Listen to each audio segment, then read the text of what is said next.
Opa!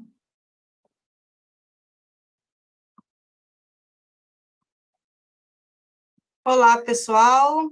Boa tarde, boa noite. Estamos aqui na última mesa, né, da primeira jornada sobre pesquisa em políticas linguísticas no Brasil.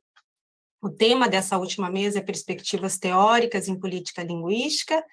Meu nome é Cristine Gorski Severo. Eu vou mediar essa mesa, tive a alegria, né, de mediar. Então, eu vou apresentar essa mesa composta por 3 colegas, Maria Tereza Celada, da USP, Elias Ribeiro da Silva, da Unifal, e Rosângela Morello, do IPOL. Eu vou começar, então, com a professora Rosângela Morello, e aí vou fazendo as apresentações na sequência, né? Então, professora Rosângela Morello é diretora do IPOL, do Instituto de Investigação e Desenvolvimento em Políticas Linguísticas, coordenadora no IPOL da Cátedra Unesco Políticas Linguísticas para o Multilinguismo, é vice-líder do grupo de pesquisa Observatório de Políticas Linguísticas. Atua nas áreas de política linguística e educacional, metodologias de investigação e mapeamento de línguas e diagnósticos sociolinguísticos. Também é representante do IPOL no Grupo de Trabalho Nacional para a Década Internacional das Línguas Indígenas. Menciono aqui, dentre os trabalhos da professora Morello, né, um livro organizado em parceria com o professor Gilvan, professora Ana Paula, sobre leis e línguas no Brasil, processo de cooficialização e suas potencialidades, publicado também pelo IPOL, em parceria com a Nova Letra, em 2015. Então, professora Rosângela, muito obrigada, né, por aceitar esse convite, passo a palavra aqui para você, então, o nosso tempo de fala é em torno de 20 minutos, e depois a gente abre, então, para conversa com quem está assistindo. E, pessoal, fica à vontade para interagir no chat, tá, com comentários, sugestões, e perguntas também. Professora Rosângela. Boa tarde, né, a todos e todas. Boa tarde, Cristine, Maite, Elias, né? Prazer estar aqui com vocês, né? A gente podendo se encontrar nesse momento também de reflexão, né? E estou conhecendo o Elias, né? Muito prazer. E boa tarde a todos que estão, né, nos assistindo nessa tarde de sexta-feira. Eu não preparei slides, eu vou fazer uma exposição sobre ideias, né? Para nos aproximar desse debate sobre as perspectivas teóricas em políticas linguísticas. Na verdade, eu pensei, dada a minha trajetória, em tematizar alguns pontos sobre o que a gente pode pensar mesmo como as condições de produção das políticas linguísticas e do conhecimento, nesse momento atual, né, considerando que nós estamos em um momento de mudanças. Então, antes de tudo, né, eu quero cumprimentar, né, a Abralim pela escolha do tema, porque ele em si ele é muito alvissareiro, né, uma vez que política linguística, como área de interesse em pesquisas acadêmicas, é muito recente. Ela foi tematizada a partir dos anos 60, né, como um dos desdobramentos dos estudos em sociolinguística. A gente conheceu uma parte desse histórico através do trabalho do Calvet, entre nós, né, do livro dele, sobretudo as políticas linguísticas. E no Brasil, essa tematização ela é ainda mais recente, né, mais jovem, porque a maioria de nós aqui nessa mesa não estudou políticas linguísticas, nem na graduação, nem na pós-graduação, provavelmente, né? De modo que é muito recente que algumas universidades ofereçam a disciplina de política linguística, e sobretudo, a partir de uma indução do MEC, isso há uns 10 anos atrás, um pouco antes disso até, as universidades passaram também a construir frentes para tratar de questões de políticas linguísticas por causa da demanda pela internacionalização da pesquisa e das instituições. Então, nesse quadro geral, né, do que é a política linguística no quadro, sobretudo, da academia, nós notamos, a gente pode ler isso em histórico, sobretudo no texto, num dos textos do professor Elias, que está aqui presente, né, que é uma leitura obrigatória, né, que ele constrói uma linha interpretativa sobre a história, o desenvolvimento e os pressupostos epistemológicos das políticas linguísticas. Então, nesse enquadro, a gente nota um esforço em compor um quadro conceitual alargado para descrever os variados contextos de uso das línguas, considerando, por exemplo, o que se configura como políticas in vivo e in vitro, na terminologia do Calvé, né? Como políticas linguísticas explícitas ou implícitas, as que são de ordem das práticas, as que são da ordem da legislação, como, enfim, em 2004, 2006, passa a ser abordado por Spolks e Schoome, né? Enfim, esse é um enquadramento, digamos assim, para pensar as políticas linguísticas no modo como ela vai se historicizando como um campo de estudos no Brasil. Mas, paralelamente a esse enquadro, nós temos também um lugar das línguas que passou a ser considerada, sobretudo, quando a gente tem, a partir da década de 1980, os processos de globalização das relações entre os países, em que as línguas passam a funcionar como uma parte dos direitos linguísticos e também como um modo de você inserir novos países, outros países com menos instrumentação linguística no quadro das políticas linguísticas.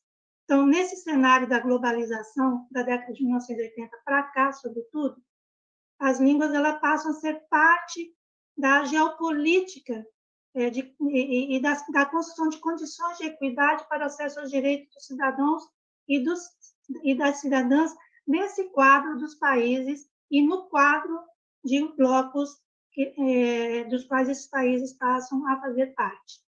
Então, eu vou, na verdade, tratar um pouco mais na minha fala, ficar, na verdade, nessa questão das línguas, né, nesse quadro das línguas, em que a língua ela passa a ter essa função estruturante, então, das relações entre países, das relações de comunicação, das relações do direito. Vou trazer alguns pontos para a gente refletir sobre isso na relação com uma perspectiva teórica mesmo das políticas linguísticas. Eu quero também avisar que a minha fala ela é reflexiva, né? Então eu não vou ter assim conclusões objetivas para mostrar para vocês, exceto assim poder indicar algumas tendências, né? Mostrar alguns pontos de tensões e algumas tendências que a gente pode, sobre as quais a gente pode continuar pensando e discutir também logo depois. Bom, então, a gente tem, a partir de 1980, a concretização dos primeiros blocos econômicos, né? Por exemplo, a gente vai ter a CPLP, né, nesse período. E nesse quadro, as línguas elas passam, como eu disse, a fazer parte da geopolítica dos países, porque os países eles precisam, nessas relações de bloco, desenvolver conhecimentos estratégicos para interpretar as conjunturas de articulação entre os países, né, dando enfoque na análise dos dilemas, dos possíveis dilemas e propor soluções.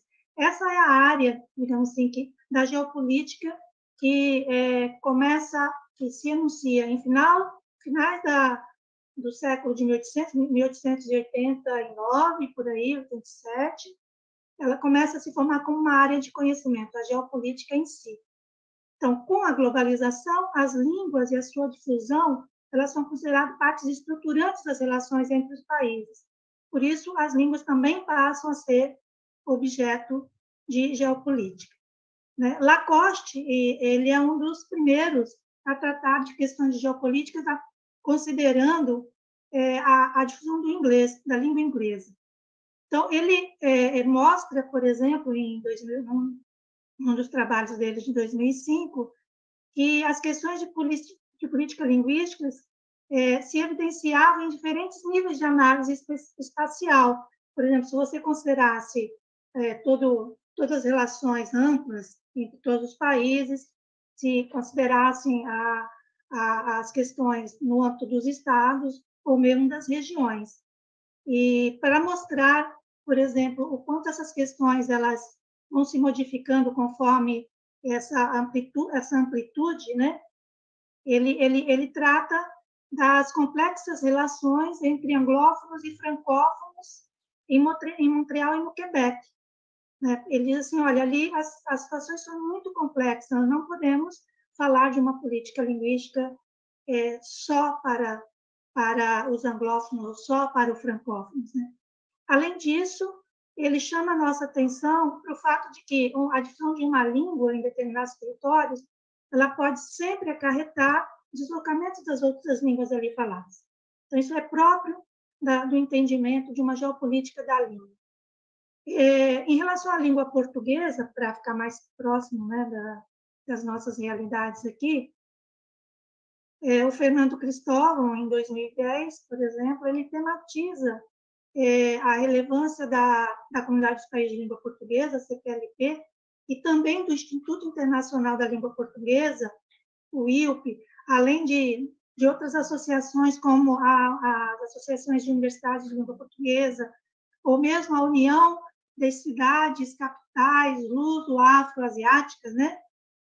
A importância dessas articulações para se conceber estratégias geopolíticas para projetos de desenvolvimento que valorizassem as línguas e sem enquadrar as línguas necessariamente naquela hierarquia de uma língua maior, uma língua, né, que seria a língua portuguesa da ilustração ou da civilização. Então, a gente tem, a partir desse enquadre, que é um enquadre geopolítico, por exemplo, os projetos que foram executados pelo IUP, que são claramente iniciativas nesse quadro de pensar uma promoção de políticas no âmbito de uma geopolítica mais alargada, não só na relação de um país consigo mesmo. Então, o IUP desenvolveu, por exemplo, o VON, né, que é o Vocabulário Ortográfico Comum, com a participação de todos os países, equipes nacionais podendo construir esses vocabulários com transferência de tecnologia entre instituições e países, né? Construiu também o portal do professor de português em língua internacional e segunda língua, que está em pleno uso, com a participação de todos os países CPLP. Teve também a Platô, que era a revista do Instituto Internacional da Língua Portuguesa, com foco na publicação de todos os países, né? Onde questões envolvendo a língua portuguesa se fizessem presente. Então, nessa arena da geopolítica, né, entram fortemente em debate não só as discussões, mas também as deliberações sobre os direitos linguísticos envolvendo minorias em praticamente todo o mundo. Então, as demandas históricas dos povos indígenas e grupos étnicos e religiosos passam a ser contempladas como parte das garantias propiciadas pelo Estado, incluindo, por exemplo, as parcelas de população que fazem parte dessas recentes imigrações, né? Muitas vezes são imigrações forçadas, as pessoas ficam completamente excluídas de acesso aos serviços nos países onde elas estão, né? Para onde elas foram, se dirigiram.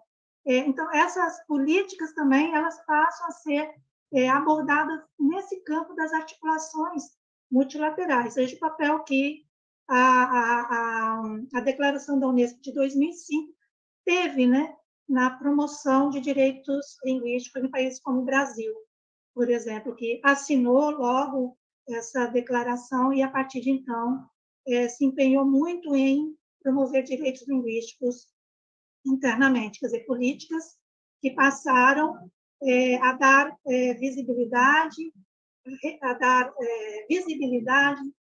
produzir conhecimento e reconhecimento de um conjunto de línguas que sempre foram invisibilizados pelo Estado, porque o Brasil sempre se projetou como um Estado muito monolíngue, né? E essa visibilidade ela passou a atingir no Brasil e em vários outros países as várias comunidades linguísticas, né? Considerando que, por exemplo, a gente fala aqui de de línguas indígenas, mas línguas indígenas em outros países não têm a restrição de ser as línguas faladas pelos povos indígenas. São as línguas faladas pelas comunidades linguísticas que fazem parte daquele país.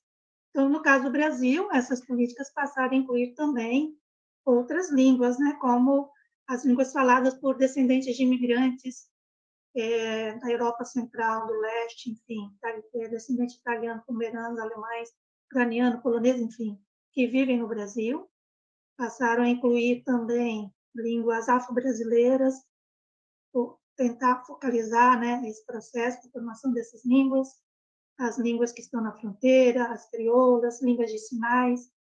Enfim, esse é o quadro, então, das políticas linguísticas que começam a ser articuladas, produzindo um conjunto de metodologias e articulação com campos de conhecimento, como a área do direito, a área da história, da antropologia, que precisam se juntar para produzir esses instrumentos e essas novas formas de produzir conhecimento para essas línguas, e antes dessas relações todas não tinham muito espaço, né, no campo sequer das políticas públicas, né, quanto menos nas políticas linguísticas. Então, na relação com esse quadro, as políticas linguísticas, tal como eu estou caracterizando aqui, elas não só contracenam com esses cenários, como elas também produzem esses novos cenários, ou deslocam cenários antigos, né? Transformam esse cenário. Aí tem uma questão muito importante, porque a entrada das tecnologias de comunicação e informação, essas tecnologias digitais, elas vão acelerar muito fortemente essas relações entre as línguas e entre os falantes das línguas. E não só, né? O Marazzi, que é um pesquisador italiano, ele publica em 2009 um livro em que ele defende que nós estamos vivendo, estamos ainda vivendo, uma verdadeira virada linguística da economia, porque as línguas, elas não só vão estar na base da elaboração das tecnologias de comunicação e informação, como elas vão proporcionar as condições para que a economia em rede digital se desenvolva, né? Porque essa economia ela precisa que o produto e o conhecimento seja rapidamente traduzido, porque ela não se faz mais em grandes reservatórios de produtos, mas ela se faz, essa nova economia, para atender demandas pontuais em praticamente em todas as partes do mundo, naquilo que eles chamam de um modelo de economia do just-in-time. Né? Se a gente for pensar o que está acontecendo agora com a inteligência artificial, só fazendo um parêntese aqui, quase que nós poderíamos falar de uma virada linguística da produção de conhecimento, né? De uma maneira geral, porque está tudo hoje entrando mesmo nessas redes digitais de comunicação e informação. Bom, a questão, então, é que eu trouxe esse cenário porque as línguas elas passam a ocupar novos lugares, com novos papéis nesse conjunto de relações geopolíticas, né? Então, por exemplo, eu vou citar um ou dois exemplos aqui. Nas relações internacionais, as línguas mais centrais, como inglês, português, francês, espanhol, mesmo árabe, o mandarim, elas passam a ocupar espaço de comunicação nos blocos econômicos e instituições multilaterais.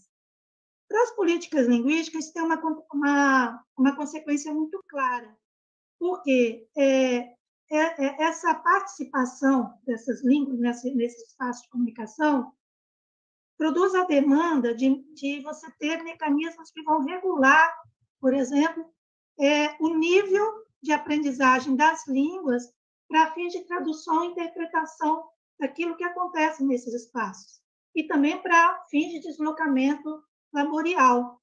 Então, essa relação, nessa relação, né, de ocupar esses espaços, nesse momento que são elaborados padrões e indicadores de aprendizagem de línguas, por exemplo, como o quadro comum europeu de referência para as línguas. E hoje é usado basicamente como referência em muitos outros espaços de ensino. E, a partir também da elaboração desse quadro, como que é uma política linguística, então, digamos, forte, que vai definir critérios e indicadores sobre níveis de aprendizagem e quem vai estar ou não qualificado para X ou para Y, para um intercâmbio ou para um serviço de tradução, ou, enfim, ou para uma publicação, essa política ela passa a ser atrelada também a uma produção metodológica gigante sobre como é que as línguas devem ser ensinadas ou vão ser ensinadas, né? Então, as línguas elas passam a receber, portanto, essa preparação, né, para ocupar esses fóruns e esses novos espaços que se abrem nessas relações multilaterais. As línguas não centrais, elas vão permanecer, no meu entendimento, majoritariamente à margem ainda desses processos. Essa é uma questão sobre a qual nós voltaremos a falar. Nos cenários internos dos Estados, nós temos impulsos para políticas de linguística de reconhecimento e promoção das línguas, né? E das comunidades que falam essas línguas, desencadeando demandas sobre o lugar das línguas minorizadas em todas as frentes, na ciência, na tecnologia, na economia, no meio ambiente, na cultura, na educação, e também o fato de dessas línguas poderem ser todo o tempo deslocadas por línguas mais centrais. Então, a visibilidade ou a análise desse quadro conjuntural fez com que a Unesco decretasse, né, 2022 a 2032, a década internacional para a promoção das línguas indígenas, considerando que no Brasil são as línguas faladas pelos povos indígenas, mas em outros países isso atinge muitas outras comunidades linguísticas, né? E então nesse quadro, o Brasil também ele passa a nessa relação toda com o que está acontecendo fora e antes também dessa década, o Brasil passa, eu já estou finalizando, a desenvolver várias políticas, como é a oficialização de línguas, né, por municípios. Hoje nós temos 51 municípios com línguas oficializadas, 15 indígenas e 8 alóctones. E nós temos também a política do Unitário Nacional da Diversidade Linguística, em que 11 línguas já são reconhecidas como referência cultural brasileira. Bom, nesse contexto todo, nós temos feito, por exemplo, uma discussão sobre a importância da gente tratar das questões de alteridade linguística como constitutiva de todos os sujeitos da cidadania, de modo a deslocar toda essa questão dos preconceitos, né? E da invisibilidade de um falando uma língua ou falando a língua com uma marca de outra, né? E a gente tem defendido muito a necessidade de promover as línguas em vários espaços. A gente sabe que iniciativas estão acontecendo, mas a gente ainda tem um reduzido espaço de reflexão para acompanhar, apoiar e aprimorar essas iniciativas. Então, isso tudo, resumindo, faz com que a gente perceba, em primeiro lugar, que as políticas linguísticas hoje elas se constituem como políticas multilingües, voltadas para o multilinguismo. No âmbito acadêmico, né, o multilinguismo passou a ser tematizado, sobretudo, pelas demandas da internacionalização das pesquisas e das instituições. Nós mesmos fazemos parte, né, da cátedra Unesco, Políticas Linguísticas para o Multilinguismo, que tem sede aqui na Universidade Federal de Santa Catarina, na UFSC. E essa cátedra ela tem uma especificidade, porque ela tematiza e estrategicamente promove o multilinguismo, né, o modo como ela estrutura internamente as relações de trabalho. Quem coordena essa cátedra é o professor Gilvan Miller de Oliveira. Uma outra questão que aflora nesse quadro todo é o debate sobre o papel das línguas na produção e circulação da ciência, né, nas redes digitais de comunicação e informação, nos sistemas de governança e de segurança, né, na cibersegurança, enfim, são questões para as quais a gente tem sido também convidado a falar sobre isso. Também nós temos um acirramento do debate sobre o direito à educação nas línguas, né? A discussão em relação a Libras, entre ter escolas específicas para surdos, né? Ou continuar fazendo dentro de uma proposta de universalização da educação inclusiva, foi um debate que manifesta essa essa forma como as políticas linguísticas atuam num quadro de um país monolíngue como o Brasil. Bom, a gente poderia falar muita coisa sobre essa questão, mas para fechar, eu gostaria de estabelecer uma relação, então, entre o que é produzir esse conhecimento, produzir essas políticas linguísticas, nesse campo todo de embates e tensões que eu estou falando, com aquilo que atualmente se tem já falado como sendo um novo modo de produção de conhecimentos. Eu vou citar aqui, entre outros trabalhos, o trabalho de Helga Novotny, Peter Scott e Michael Gibbons, um texto em que eles fazem uma publicação em 93, falando de uma nova produção de conhecimento, e depois eles fazem um texto em 2003, revisitando aquilo que eles falaram, o modo como aquilo repercutiu, e discutindo a relevância de se repensar a ciência, os modos de produção da ciência. E eles listam algumas características desse modo novo de conhecimento. Por exemplo, eles falam que nesse modo novo de conhecimento, o conhecimento é gerado no contexto de aplicação. Não tem uma questão antes, o problema surge ali, as metodologias vão sendo desenvolvidas, os resultados encontrados, revistos, aprimorados. É uma produção contínua. Outra coisa que eles falam é que tem uma perspectiva transdisciplinar que mobiliza as teorias e os métodos hoje. Essa transdisciplinaridade não quer dizer que a questão nasce de uma disciplina e pega alguma coisa da outra, não. A solução do problema pode pegar os conhecimentos de várias disciplinas e pode gerar ou não um novo campo teórico. O conhecimento, nesse caso, ele está mais na expertise do pesquisador ou de uma equipe de pesquisa do que ele vai estar lá codificado em produtos de pesquisa convencionais, como um artigo científico, por exemplo, ou em patentes. Uma outra característica é que os conhecimentos eles são de vários tipos e eles são produzidos em diversos locais, né? E de modo horizontal. Antes, para falar com o professor, você tinha que mandar um ofício, esperar a resposta. Hoje em dia, você faz isso numa mensagem de WhatsApp. Então, isso abre as fronteiras, novos atores participam, há uma validação constante daquilo que está sendo produzido. Isso afeta profundamente o modo de produção do conhecimento nas universidades também, em qualquer outras instituições, porque ele diz, inclusive, que isso tem legitimado muitas outras instituições a fazer parte desse rol de instituições produtoras de pesquisa, né? Na área médica é um grande exemplo disso. E o conhecimento ele é altamente reflexivo e ele demanda novas formas de validação e controle da qualidade daquilo que é produzido, já que os pares eles não estão mais facilmente localizados em disciplinas, né? E nem os critérios estão mais tão claros assim. Então, nessa questão da validação e do controle da qualidade, a gente tem várias questões, vários embates postos aí, né?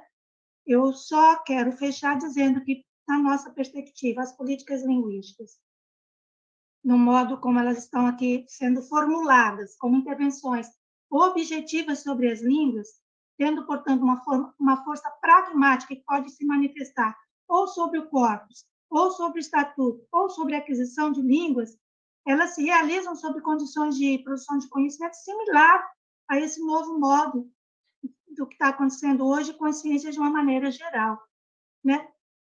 Para botar o nosso pé no chão, por exemplo, a gente pode pensar o seguinte: no caso de políticas linguísticas para uma educação multilingüe, né? Seja em qual nível for, nós podemos fazer teorizações sobre concepções das línguas, sobre metodologias, sem tocar, por exemplo, na questão que, no Brasil, o sistema de ensino está todo estruturado um regime linguístico que só permite 2 lugares para as línguas, uma língua materna e uma língua estrangeira. As outras línguas elas vão entrar em contraturno, ou, às vezes, mas muito raramente, em sistemas específicos. No entanto, então, essa é uma política linguística, né? Discutir, teorizar, criticar. Mas também temos uma outra política linguística que poderia, por exemplo, visar a alteração dessa legislação para regular novos lugares para as línguas no sistema público do Estado. Então, é nessa Professora Morelli, perdão, só para lembrança do tempo, tá? Perdão. Então, já acabei. Tá, então, nessa forma dessa política linguística de intervenção, a gente precisa articular os conhecimentos. Portanto, isso está no horizonte das nossas pesquisas. E nós precisaríamos, então, pensar nisso, né? Como é que a gente acolhe essas dinâmicas e alimenta e fortalece essas perspectivas dessas políticas linguísticas que são elas modificam as realidades, né? Muito obrigada, então. Desculpa, eu passei um pouquinho. Muito Fiquei um pouco ansiosa e me perdi um pouco no texto. Muito obrigada. Obrigada, professora Rosângela. Desculpa a intervenção, mas a gente tem que controlar o tempo, né? Fazer esse trabalho chato, né? Então, a próxima palestra, né? A próxima palestrante convidada é a professora Maria Tereza Celada, da USP, né? Universidade de São Paulo, onde ela desenvolve pesquisa na área de análise do discurso, é coordenadora da área de espanhol do Centro de Línguas da USP desde 2003, e atuou como coordenadora adjunta e como redatora do PNLD, o Programa Nacional do Livro Didático. Desde 2021, coordena o GT Interunidades Polínguas da USP, que se propõe a incentivar a construção coletiva de uma política linguística para a universidade. Destaco aqui, dentre as produções da professora Maria Tereza, o livro Língua e Política, Conceitos e Casos no Espaço da América Latina, publicado pela EDUSP 2022, em parceria com o professor Fanjou, né? Então, professora Maria Tereza, muito obrigada, né, por aceitar estar aqui conosco. A palavra é sua, então temos aí 20 minutos. Muito obrigada, agradeço enormemente a Abralina o convite e também a possibilidade de estar aqui com a Rosângela e com o professor Elias e de compartilhar, de dividir esta mesa, né? Vou acompanhar minha fala de um PowerPoint, então, se vocês puderem, eu acho que eu vou conseguir fazer isso. Vamos ver se trava um pouquinho, se não.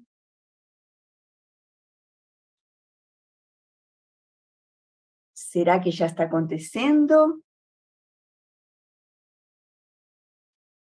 Tá ótimo, prof. Ok, não está nem subindo, nem descendo. Aí. Perdão. Tudo bem aí?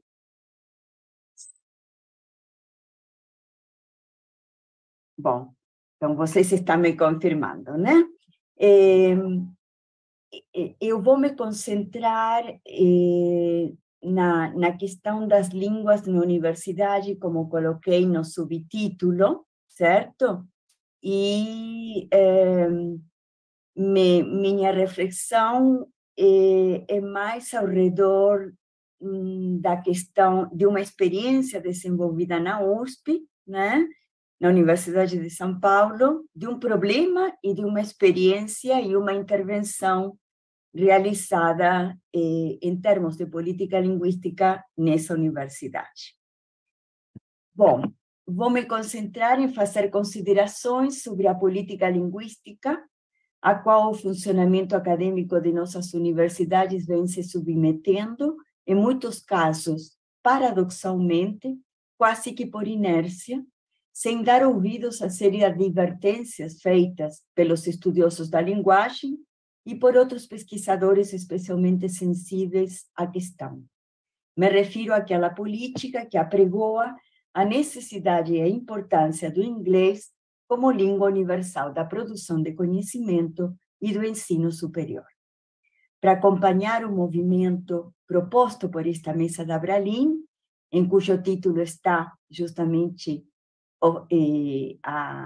a intenção, né, falar de perspectivas teóricas em políticas linguísticas, me atrevo a afirmar que essa política linguística da qual falo, do inglês, pouco ou nada se vincula a posturas teóricas, pouco ou nada está perpassada por conceitos teóricos. Não vou entrar nessa questão, porque não teria tempo. Em todo caso, isso pode ser retomado no debate. Mas, nesse sentido, né, essa política parece expressar, como diria Péchet 75, uma filosofia espontânea, não submetida à reflexão teórica. E também parece entrar em filiação com um processo eminentemente político que implica movimentos hegemônicos de inclusão e de exclusão, vinculado, por sua vez, a um processo ideológico que se apoia numa ideia linguística, a ideia da língua universal. A evidência presente hoje em vários discursos, segundo a qual o inglês é essa língua universal, algo que para muitos já funciona como senso comum, é fruto de tal processo ideológico. Trouxe aqui alguns fragmentos de um artigo recentemente publicado na English Language Gazette, que chegou nas minhas mãos através de um grupo que temos justamente com a Rosângela Morello e com várias colegas do Brasil, e com o professor Hamel, Enrique Hamel, do México. Ele mesmo mandou este artigo, que foi publicado em 20 de junho passado, e em cujo título já lemos que, eu deixei o texto em inglês, tal como foi publicado, ministro da Educação holandesa tenta controlar a chegada de estudantes internacionais. Eu recortei 5 fragmentos desse artigo, com a ideia justamente de que possamos ver algumas das questões que aí se colocam, né? Então, começamos pelo número 1, onde aparece que o ministro da Educação da Holanda anunciou que os programas de bacharelado na Holanda deverão ter pelo menos 2 dos 3 módulos ministrados em holandês.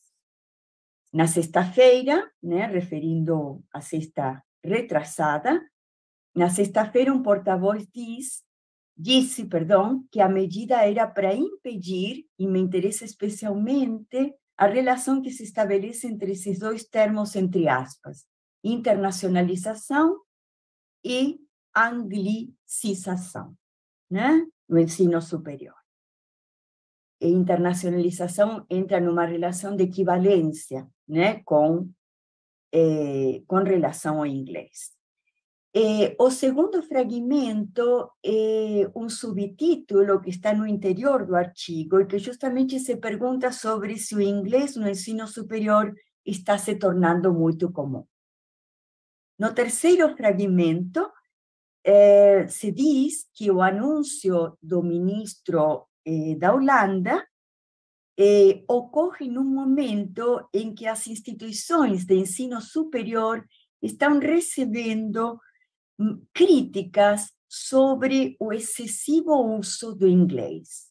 Se faz uma referência, inclusive, à Finlândia, que retomaremos no fragmento número 5. Né? Então, aparece aí essa questão de o uso excessivo do inglês.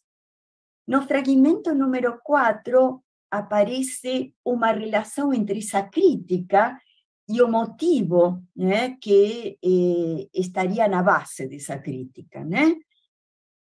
Ela acontece em resposta a uma reclamação de alunos da universidade, alegando que o domínio do inglês estava atrasando sua educação. E, por último, no fragmento número 5, né? Tenho alguns problemas aqui porque meu PowerPoint aparece recortado pelas... não sei muito bem como diminuir, talvez... pronto, já consegui. Então, no número 5 aparece justamente a citação do vice-chanceler da Justiça da Finlândia, quem alertou, né, que outros idiomas não devem ultrapassar o finlandês, e que esse esse idioma, o finlandês, precisa ser protegido. Bom, esse artigo traz claramente os efeitos do exagero, da desproporção e, por que não, do despropósito que atingiu a política de inglês que aqui abordamos. Muitas universidades se tornaram reféns do funcionamento de uma evidência por filosofia espontânea, que, inclusive, mediante uma postura inerte, mediante uma postura de laissez-faire, contribuíram a reproduzir e a consolidar. Por isso, é necessário, sim, trazer a teoria, né?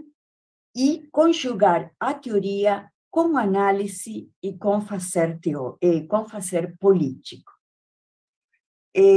Pelo menos neste campo, né, da vida universitária, que é o que aqui estou analisando, né, estou focalizando. Se trata, então, de vincular, né, perspectivas teóricas com análise e com fazer político, de modo a trabalhar na contramão do senso comum instalado, algo que numa universidade regularmente é sadio colocar em xeque, e propiciar o bom senso. Não devemos deixar de reiterar que a série de feitos com os quais tanto o ministro da Holanda quanto o vice-chanceler da Justiça da Finlândia se deparam hoje foi anunciada em grande quantidade de papers, de estudos e de falas. Não foi por falta de advertência. Vou agora... minuto. Não está passando... aí. Vou agora justamente passar a apresentar a experiência que estamos desenvolvendo na Universidade de São Paulo, à luz de princípios teóricos, né? Vou apresentar o trabalho desenvolvido pelo GT Interunidades em Políticas Linguísticas para a USP, Polínguas, mais conhecido como Polínguas, né? Que está trabalhando à luz de princípios que surgem de um olhar que vê a língua não como uma entidade, mas como constitutivamente heterogênea e como base material de processos discursivos. Que vê a língua também constitutivamente em suas relações com outras línguas e que as aborda, como disse Eduardo Guimarães, em espaços de enunciação vistos como espaços de funcionamento das línguas, que nesse convívio se transformam por uma disputa incessante.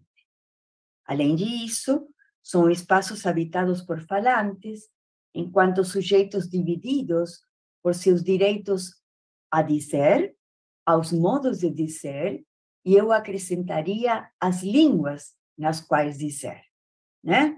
Eu acho que esse conceito justamente de espaço de enunciação do Guimarães contribui a realmente conceitualizar o conflito, né, que sempre vivemos com relação às questões linguísticas. Basta pensar no Brasil. De fato, trata-se de posturas teóricas sensíveis ao real, entendendo o real como a diferença linguística, né, tanto dentro de uma língua como na relação de uma língua com outras. E essas posturas teóricas, sensíveis ao real, justamente não tentam abafar essa diferença, né? Não buscam uma estabilização lógica no meio de uma constituição absolutamente heterogênea.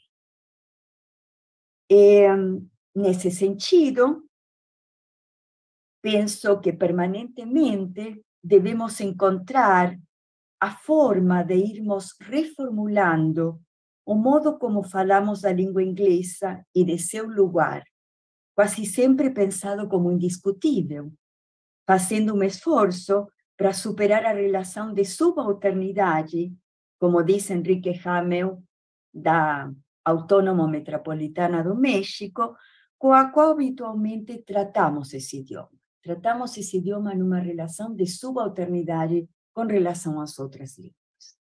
De fato, o lugar do inglês, em certa forma, pode ser indiscutível, né? Claro que por efeito de processos políticos e ideológicos muito robustos e altamente vitais, é algo que precisa ser reconhecido. Ora, no âmbito da universidade, o que sem dúvida deve ser objeto de discussão, ou seja, o que não é indiscutível, é o lugar dessa língua entre outras línguas. Uma epígrafe, vamos dizer, no trabalho que vem sendo desenvolvido pelo Polínguas, uma epígrafe nos acompanha. O verso do poeta brasileiro Manuel de Barros, que diz: tem mais presença em mim o que me falta. Ele faz parte de um poema que chama Livro sobre Nada, e nele o eu poético assume a contradição, a falta e o equívoco como estruturantes de seu ser. Sem dúvida, o que vou apresentar a seguir é um trabalho que constatou a presença de uma falta, no caso, na Universidade de São Paulo, com relação às línguas, à pluralidade linguística. Passo, então, a explicitar como se iniciou o grupo de trabalho Interunidades Políticas Linguísticas para a Universidade de São Paulo e como está composto. Vocês têm aí uma relação de como está composto neste momento e veem que há membros da FEFELESH, da Faculdade de Filosofia, Letras e Ciências Humanas, e da FEUSP, da Faculdade de Educação dessa universidade. O grupo de trabalho nasce em 2014, fruto da aproximação entre docentes dessas duas unidades, tomados por inquietações que os reuniam, naquele momento, ao redor da falta de professores para as licenciaturas. Uma das preocupações que dividíamos era que algo que já enxergávamos como um risco. No desejo de construir uma universidade bem posicionada no campo da internacionalização, que era a tendência de todas as universidades, pelo menos no Brasil em 2014, podia-se terminar apagando a diversidade linguística que o GT pensa que é constitutiva do funcionamento universitário, já que estrutura o ensino ou formação, a produção de conhecimento e o vínculo imprescindível entre universidade e sociedade, sociedade-universidade.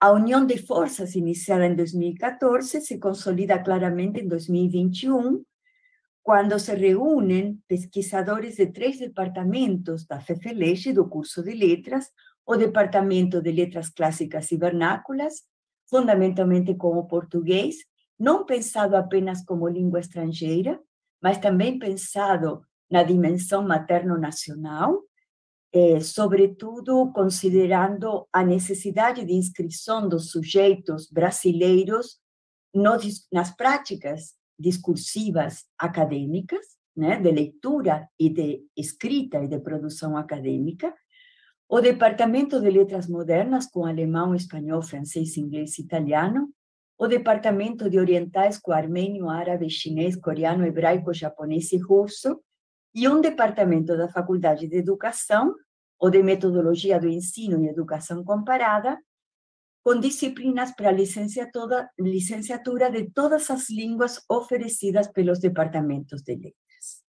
Bom, vejam a singularidade da oferta de habilitações da universidade em termos do leque de línguas e de culturas com relação às quais forma docentes e pesquisadores, fruto de uma tradição de 60 anos de investimentos e de uma concepção de universidade que nasce com a presença de pesquisadores de diferentes lugares do mundo. Esses departamentos se concentram no desenvolvimento dos estudos linguísticos, discursivos e culturais de Oriente e Ocidente. Trata-se de um patrimônio, se quisermos chamar assim, realmente singular, que está sob ameaça de extinção por uma visão que se preocupa pela real existência das línguas apenas em termos de mercado. Nesse sentido, também me parece importante dizer que tudo o que foi feito com o inglês na Universidade de São Paulo muitas vezes foi encarado apenas como prestação de serviços e não necessariamente dentro de uma política linguística. Ou seja, as demandas linguísticas são respondidas com prestação de serviços. Este é um conceito muito presente no funcionamento das universidades que não tem uma política linguística prevista, né? Diego Tatian, da Universidade Nacional de Córdoba, no campo da filosofia, insiste em dizer que uma relação, que a relação entre tradição e memória tem que ser cuidada, tem que ser atendida nas devidas e necessárias proporções nas universidades públicas, né? Porque, de fato, a tradição, sem ela, não haveria memória, né? E a memória, justamente, se constitui numa relação de repetição e de deslocamento. Então, é necessário cuidar a relação entre tradição e inovação. Sabemos, e neste caso das línguas, se faz necessário cuidar, olhar especialmente para essa relação, pensando em toda a massa de conhecimento produzido por esses departamentos. Este é o caso da Universidade de São Paulo, mas é um caso que pode ser pensado, transferido a outros no Brasil. O que seria inovar? Pensando em tradição e inovação. O que seria inovar no campo da linguagem numa universidade como a de São Paulo? Para o GT, a resposta está, primeiramente, na construção coletiva de uma política linguística.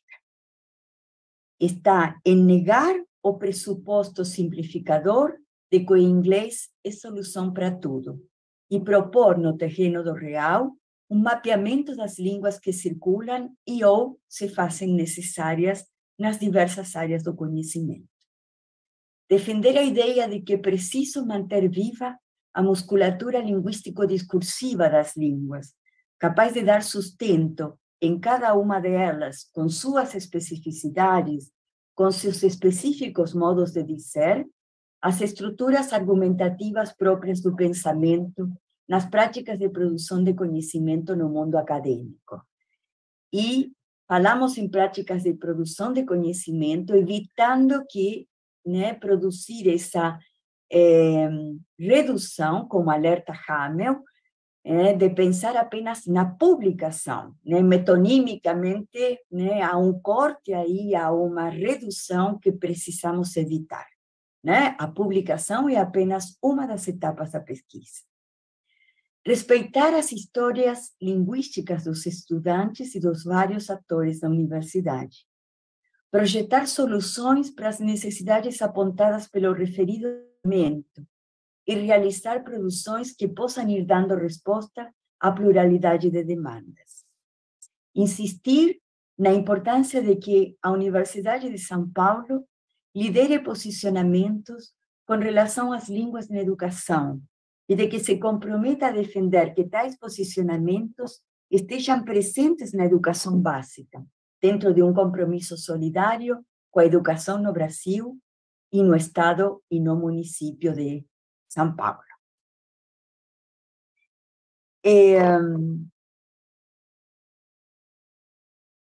Esses seriam os princípios, e agora, né, que de alguma forma vem norteando as ações do GT entre 2022 e 2023. Cristine, você poderia me dizer quantos minutos restam por Temos favor. 2 minutos mais. 2. Quanto? 2. Perdão? 2. Ah, só 2. Bom, então vou ser muito rápida. As ações do GT entre 2022 e 2023 estão compostas praticamente pela produção de um documento com princípios e propostas, de um conjunto de questionários disponibilizados a toda a comunidade USP, a organização e realização de um seminário sobre políticas linguísticas na universidade e os cursos e a produção de cursos, módulos, oficinas e materiais de ensino em 9 línguas e com diferentes propostas. No documento produzido por uma política linguística para a USP, vocês têm aí o código de acesso, né, para quem quiser ler. Na verdade, o que mais interessa ressaltar, e eu acho que eu vou ficar apenas por aí, né, o que vale a pena ressaltar é que, em primeiro lugar, nesse documento, deixávamos um registro do vazio de documentos na universidade que falassem dos eixos em termos de políticas linguísticas, dos eixos que poderiam nortear as políticas linguísticas, um vazio enorme, enfim. Por outro lado, de alguma forma, se denunciava a situação dos departamentos, aqueles departamentos que formam, que habilitam professores de várias línguas, como vocês viram. E, por último, também se defendia a ideia de que a ênfase não deve estar colocada apenas na internacionalização, que o funcionamento universitário é multilingüe no ensino, na pesquisa e na extensão, né? E que a internacionalização atravessa esses 3 eixos, aprofundando ou, de alguma maneira, levando a uma máxima expressão certas demandas já presentes nesses eixos. Eu vou me estender mais um pouquinho, Cristine, falando apenas do primeiro seminário sobre políticas linguísticas na USP, porque esse foi um momento especialmente produtivo para o que o GT se propunha. Participaram de 43 unidades na universidade, participaram 20, o que foi um sucesso, pensando em que tínhamos um apoio da reitoria, tínhamos autorização a fazer esse GT, esse seminário, né? E agora vamos fazer o segundo, mas já num campus do interior da USP. A USP tem 9 campos, né?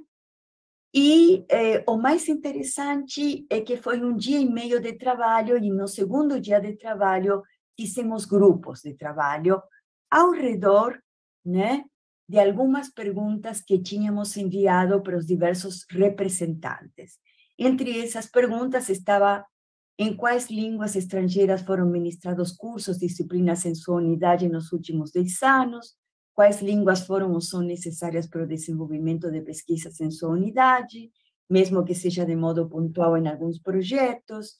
Há cursos de línguas em sua unidade como atividade de extensão. Os periódicos científicos explicitam as línguas em que podem ser submetidos e publicados artigos.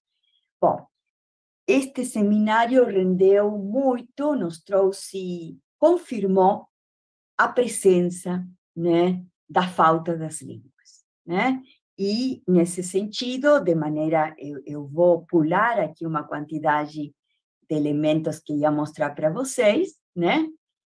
Nesse sentido, o Línguas, numa parceria com a Pró-Reitoria de Graduação da USP, está oferecendo cursos, neste momento, em chinês, coreano, espanhol, francês, inglês, italiano, japonês, português e russo.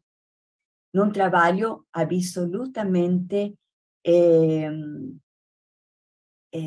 vamos dizer, reduzido, pequeno, para a proporção de 115 mil membros. Essa é a quantidade, né, de estudantes, docentes, funcionários na universidade, nos 9 campos. Bom, talvez um pouco truncado, mas era isso que eu tinha para trazer. Muito obrigada, professora Maria Tereza. Desculpe novamente, né, colegas, o controle do tempo, mas temos que seguir adiante, né? E depois, então, a gente vai ter uma roda de conversa. Professor Elias Ribeiro, você é o próximo, vou apresentá-lo.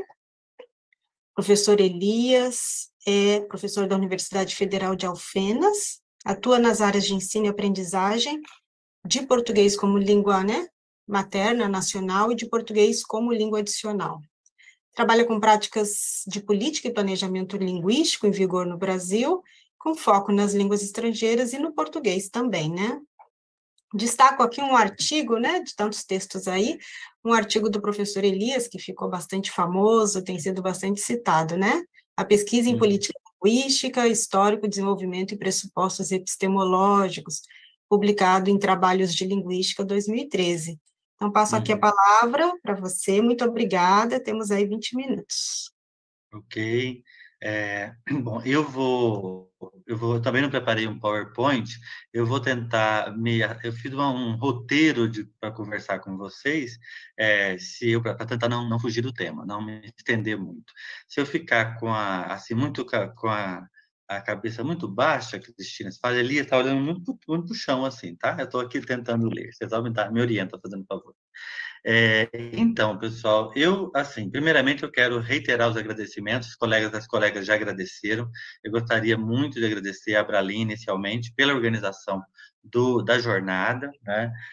Eu acho extremamente salutar, muito importante para a nossa área, para a linguística aplicada, que a Associação Brasileira, que a nossa associação se propõe a organizar 2 dias de conversa sobre a pesquisa em política linguística, né, por algumas razões que eu vou apontar mais adiante. Então, agradecer a Abralim.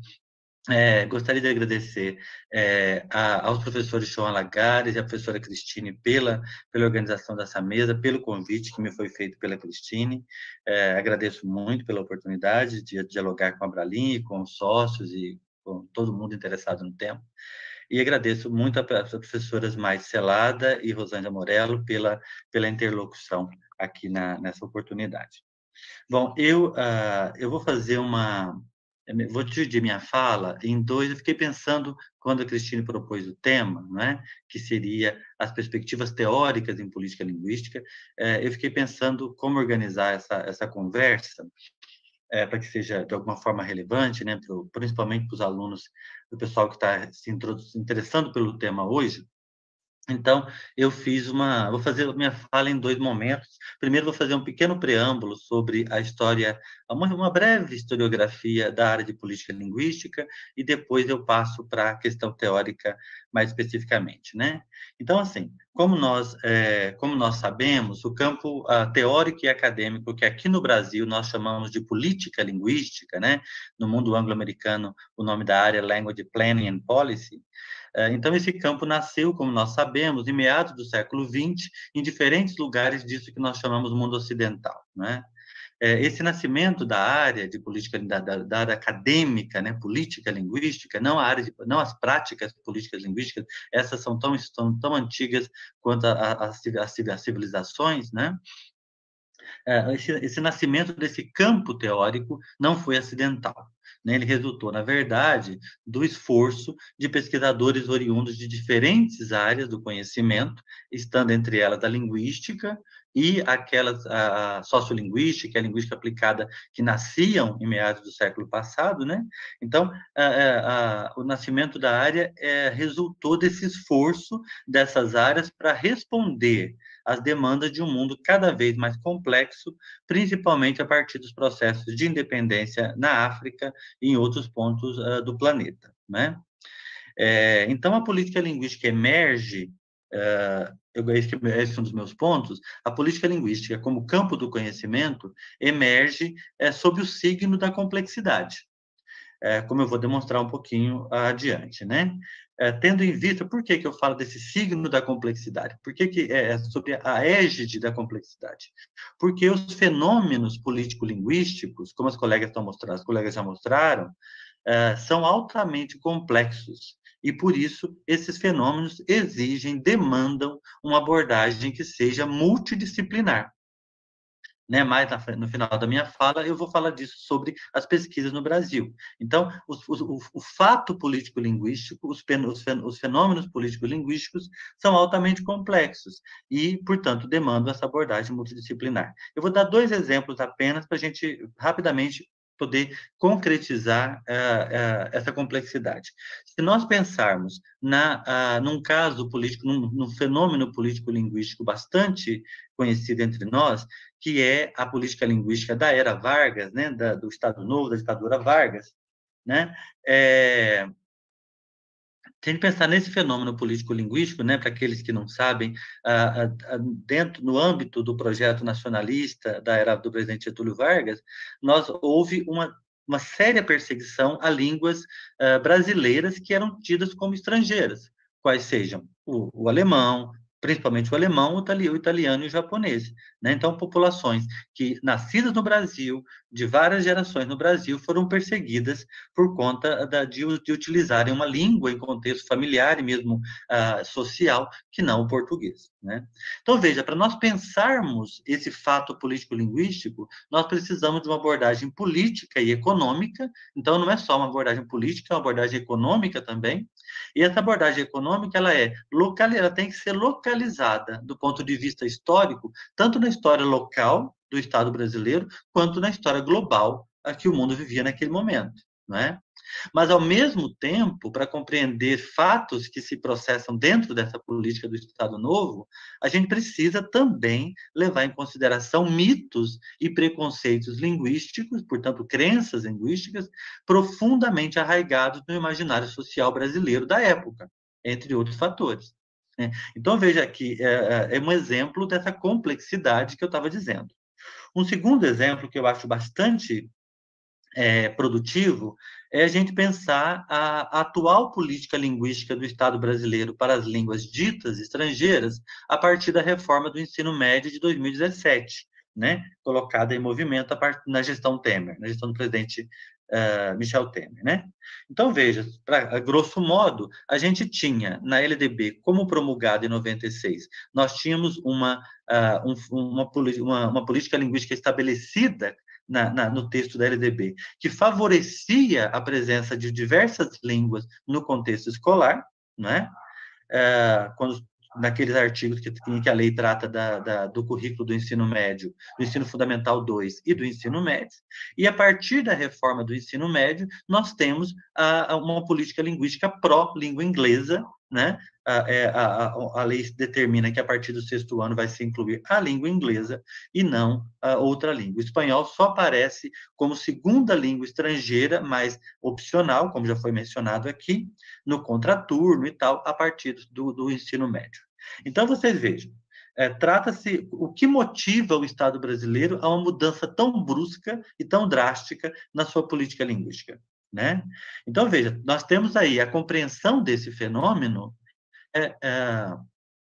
exige uma abordagem que seja histórica, uma abordagem econômica, uma abordagem política e sociocultural, educacional, né? Então, os elementos, os processos históricos, econômicos, políticos, sociais e educacionais que concorreram, que contribuíram para essa mudança radical do Estado brasileiro, essa mudança leva, por exemplo, ao cancelamento, né, à revogação, o termo correto, da lei do espanhol, não é, que tornava obrigatório a presença do espanhol, o oferecimento da língua espanhola nas nossas escolas.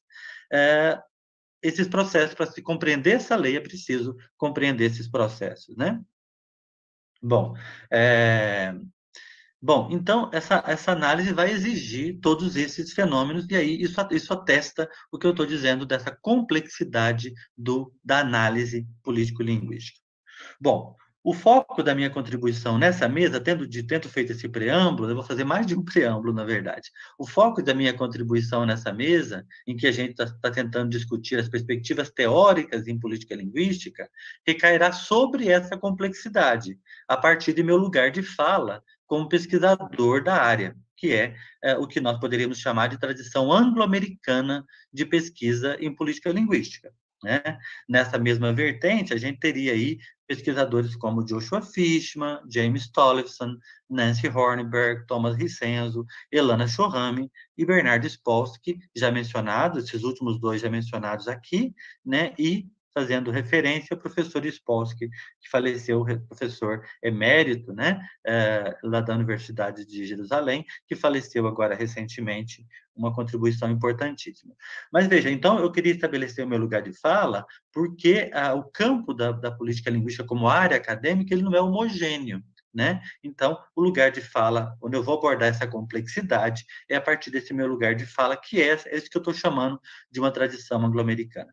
Há outras tradições, nós poderíamos falar de uma tradição catalã, de uma tradição francesa, de uma tradição hispano-americana, né, que a gente poderia citar, que é muito profícua no Brasil e muito rica e poderosa do ponto de vista conceitual, que é a tradição hispano-americana, que a gente poderia mobilizar aí os nomes do professor Henrique Hamel, que a professora Celada já mencionou, o professor Henrique Hamel da Universidade Autônoma do México e a professora Elvira Arnaud, da Universidade de Buenos Aires, né? Então, o meu lugar de fala, só para deixar claro, né, é essa tradição anglo-americana. Bom, eu gostaria, então, feito essa primeira ponderação, eu gostaria de dizer o seguinte: a política linguística, como um campo teórico e prático, no Brasil, é relativamente recente no contexto acadêmico brasileiro, como já foi referido pela professora Rosângela Morello, né? A professora fez uma referência que nenhum de nós aqui nessa mesa possivelmente estudou política linguística na sua graduação, e é verdade. Eu me formei na graduação em 2000 e eu sequer ouvi o termo política linguística, né? Se a gente consultar rapidamente, pegar um conjunto de cursos de letras das principais universidades brasileiras e nós procurarmos a disciplina política linguística na grade curricular, eu me arrisco a dizer para vocês que nós não vamos encontrar. Nem mesmo se nós formos para as disciplinas,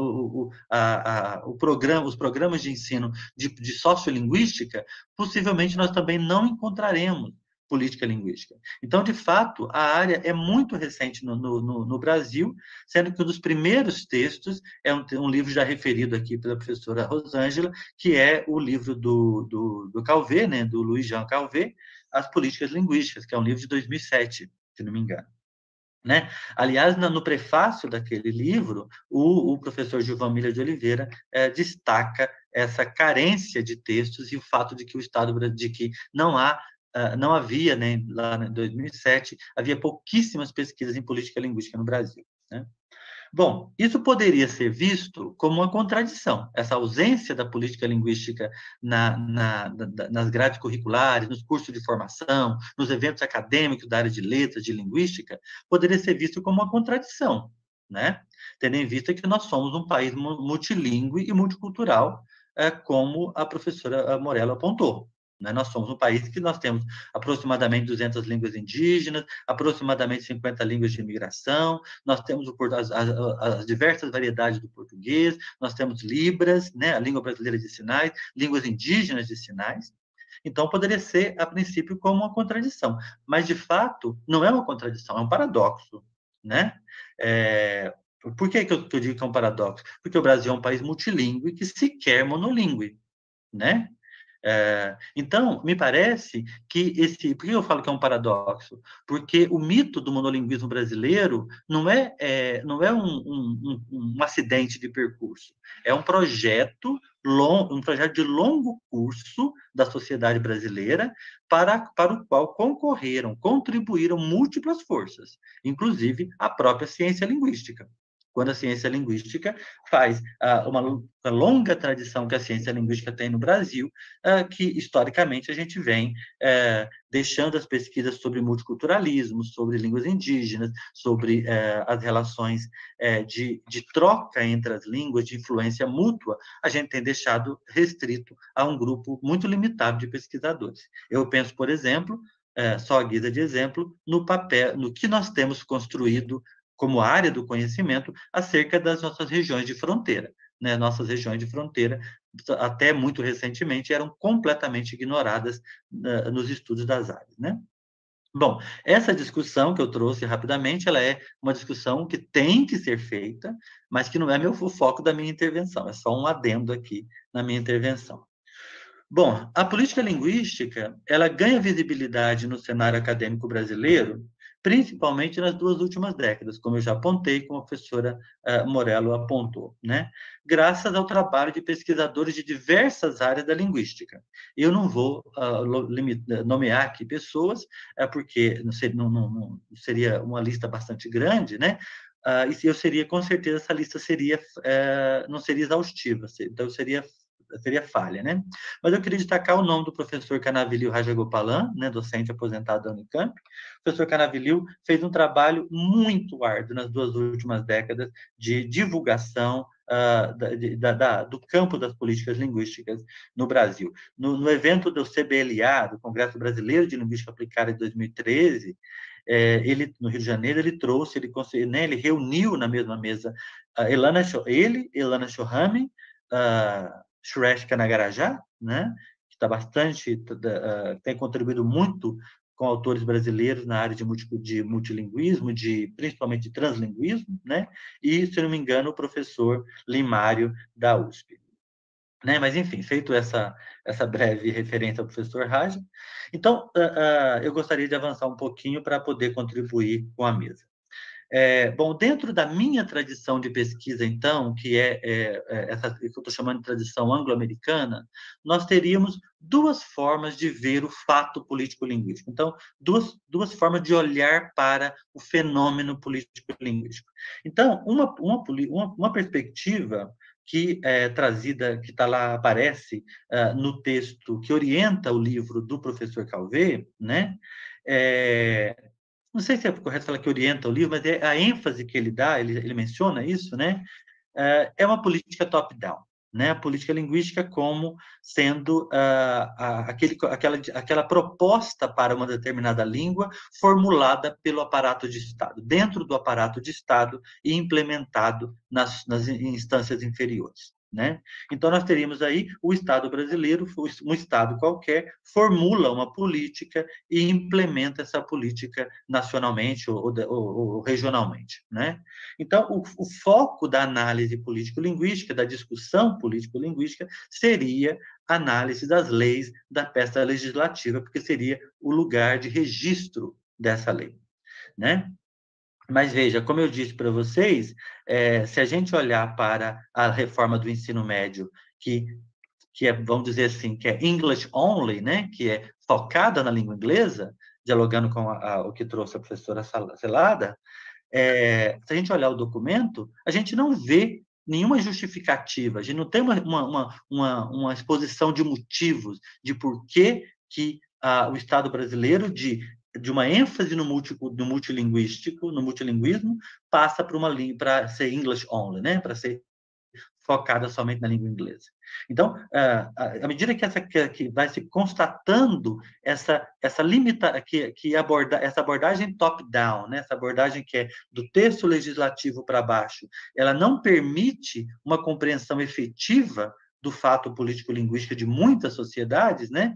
A Elana Shohame e o professor Spolsky costumam dizer nos 2 livros dele, né, já mencionados, o livro de 2004 do professor Spolsky e de 2006 da professora Shohame, eles vão dizer que muitas vezes a política linguística oficial ela é uma política linguística para inglês ver, né? Usando a expressão brasileira. Ela é uma política linguística que não se materializa nas práticas, ou ela é autoritária e tal. Né? Então, a partir dessa perspectiva, nós vamos ver nos últimos anos, particularmente a partir desse século, né? Nós vamos ver não sendo injusto, talvez a partir da década de 90, com os trabalhos, por exemplo, do professor James Tollefson nos Estados Unidos, né? Nós vamos ver a área se desenvolvendo no sentido de não só considerar o de cima para baixo, o top-down, mas olhando de baixo para cima, uma política linguística que emerge das práticas sociais e também uma política linguística que se manifesta nas microestruturas, né? Elana Schorham vai falar de mecanismos de política linguística. Ela vai propor que a gente olhe para o micro e não somente para o macro. Então, se a gente pensasse até a década de 90, muitos trabalhos do grupo em torno do professor Joshua Fishman, a gente vai ter uma política linguística mais do macro. E aí, a Elana Schorham vem, fortemente, me parece, influenciada por uma perspectiva Foucaultiana, ela vai propor uma política linguística micro das bases, né? A gente poderia falar muito sobre isso, é uma discussão muito interessante, mas o que eu queria fazer, para fechar minha fala e para contribuir com a área, é que os desafios que estão colocados nessas duas abordagens. Então, a gente tem, de uma leitura, se a gente seguir os trabalhos que se desenvolveram a partir dessa primeira perspectiva, esse olhar mais macro, nós vamos ter uma leitura, uma análise discursiva dos textos legislativos, né?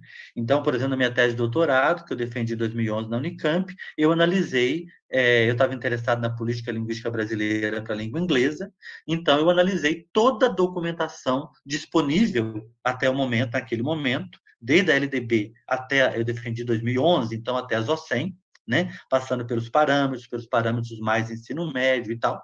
Eu analisei todos aqueles documentos, elegi uma perspectiva discursiva e analisei aquele documento.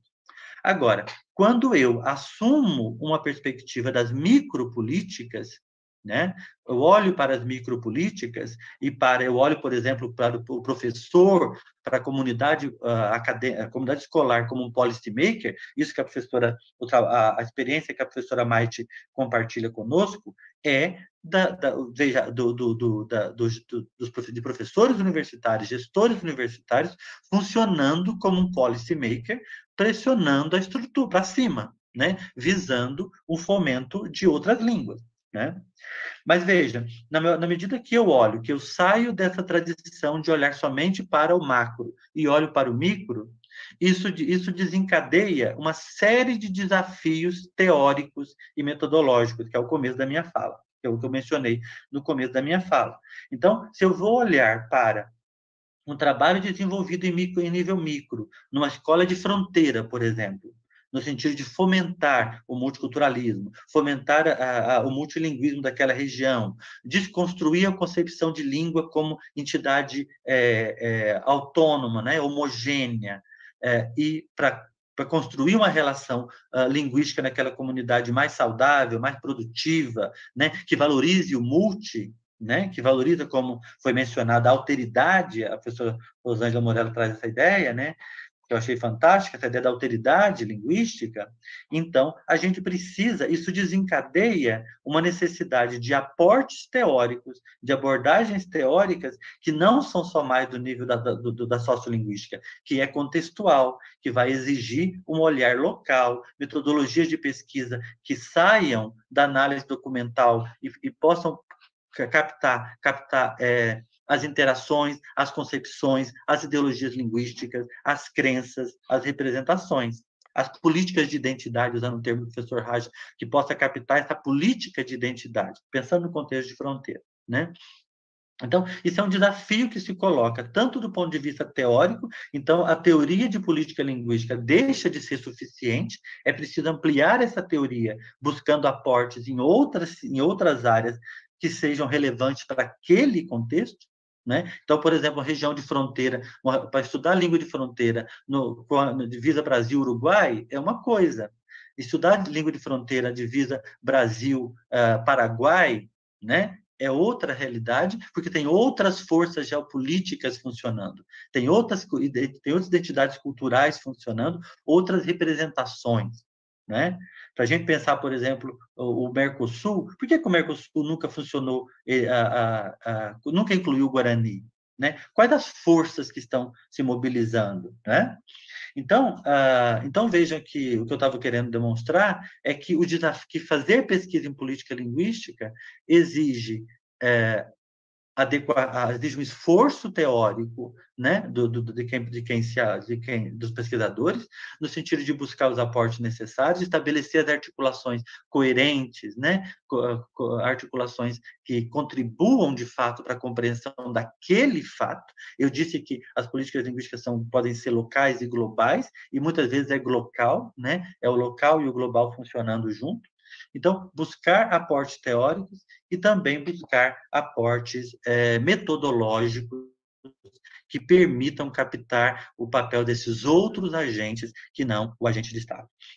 Então, assim, era basicamente isso que eu queria trazer para contribuir. Eu sei que o tempo é muito curto, mas eu acho que esse é um desafio que está colocado, porque eu tenho visto tantos trabalhos se desenvolvendo que é ótimo, que é fantástico, mas, ao mesmo tempo, o desafio que se coloca é muito grande, e a gente tem visto, às vezes, equívocos teóricos metodológicos, né, que enfraquecem a pesquisa, que geram uma certa confusão e tal, e que, então, para a formação de novos pesquisadores, é necessário ter clareza desses desafios que estão colocados para a pesquisa político-linguística. Obrigado, Cristine. A gente que agradece, Elias, né, uma visão tão concentrada, né, e tão cheia de informações em tão pouco tempo, né? A sua fala a gente não pode ouvir no 1.5 depois, né? Nem no 1.25. Tem muitas informações aí, né? Agrupadas. Eu fiquei com medo de não dar tempo, aí eu liguei a... Todos nós, né? Todas nós.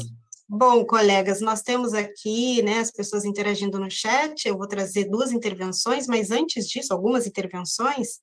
Mas antes disso, acho que eu vou puxar o fio do Elias, que ele trouxe algumas tradições, né, já que a mesa é sobre as tradições teóricas, abordagens teóricas, né? Elias falou da tradição anglo-americana, a gente, enfim, são 4 mesas, né, nesses 2 dias, 1 dia e meio de encontro.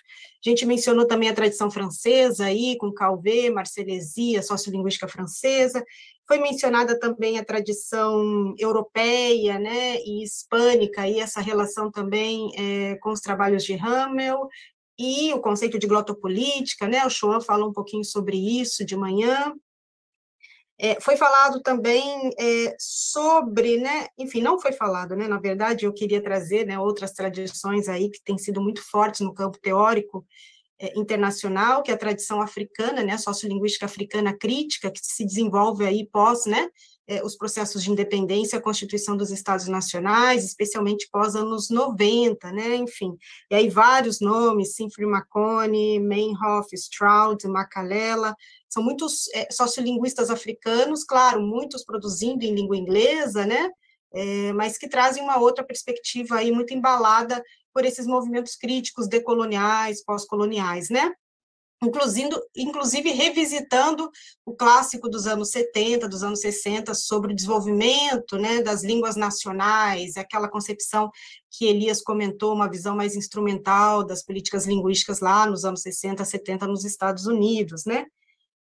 Trago também as perspectivas indígenas, que têm se fortalecido muito no movimento internacional, como também perspectivas críticas, né, revisitando os conceitos aí de línguas em extinção, o que se entende por revitalização, né, noções como reclaiming, revival, e aí você tem um grupo de pesquisadores indígenas, né, assumindo também esse lugar de produção de conhecimento e de construção de suas políticas, né, muitos textos críticos aí, revisitando uma série de noções. Eu queria também marcar aqui o contexto russo, embora a gente não alie, muitas vezes, né, o contexto russo às políticas linguísticas, mas os trabalhos de Jakobinsky, o Círculo de Bakhtin, lá, enfim, no contexto da Revolução Russa, e como a questão de política linguística estava posta lá, né, se a gente vê Marxismo e Filosofia da Linguagem, de forma indireta, mas o discurso no romance, a questão linguística, das políticas linguísticas, está ali também posta, né?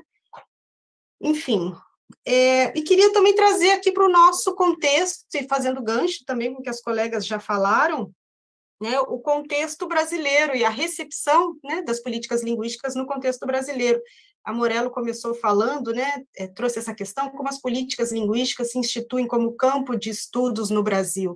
E aí eu acho que é bacana também retomar alguns textos fundantes aqui no Brasil, né, e aí não tem como a gente não mencionar a voz de Eni Orlandi, aí nos anos 80, eu acho que Morello passou por essa tradição também, conhece bem, né? Foi falado também os trabalhos do Guimarães, né, na Unicamp, enfim, essa filiação, análise do discurso francesa, né?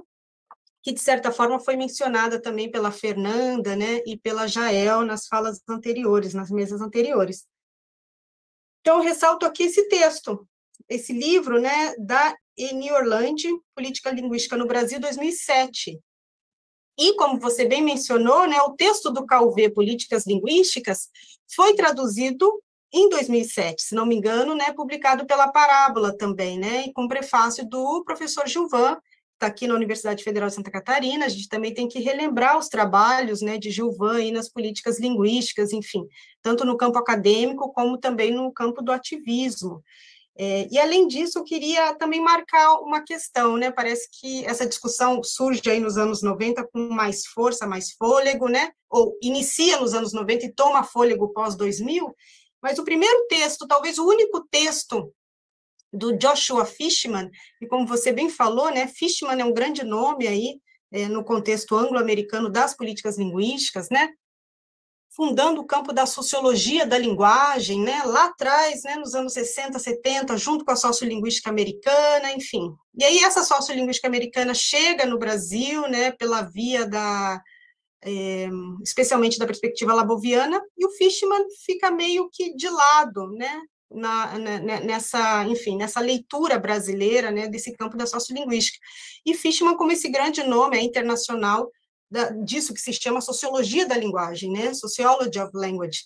Então, e a gente tem uns journals, umas revistas, né, também na tradição anglo-americana, aí, muito voltadas para esse debate. E hoje, né, a Ofélia Garcia, então, que foi aluna, né, de Fishman, é a editora, né, dessa revista acadêmica, e Shohame também da revista de políticas linguísticas, né, política e planejamento, tudo em língua inglesa aí. Bom, mas para fechar minha fala aqui, só para reforçar também, né, essa mesa linda que está, um dos poucos textos do Fishman que foi traduzido para o português se chama Sociologia da Linguagem, em 1974, e foi publicado num clássico, não sei se você lembra, Elias, o livro é Sociolinguística, de 1974, organizado por Fonseca e Neves, e quem traduziu esse texto foi Álvaro Cabral. Então, a gente já tinha umas sementes lá nos estudos de língua em contato, então a fala da professora Mônica no primeiro dia, eu acho que também retoma, né, traz um pouco essa relação da política linguística com os estudos em línguas em contato, o que foi muito forte também aqui na Universidade Federal de Santa Catarina, né, com algumas tradições de estudos do bilinguismo, das línguas de imigração, das línguas, né, de contato, enfim, já lá nos anos 80, né, enfim. Mas só para fechar esse debate teórico, né, e aqui eu trago algumas intervenções, passo já a palavra para vocês. A Letícia, né, nossa colega, Cal Ponço, que estava na mesa anterior, então pergunta quais os apagamentos e invisibilidades com que temos que lidar na proteção dos direitos dos falantes.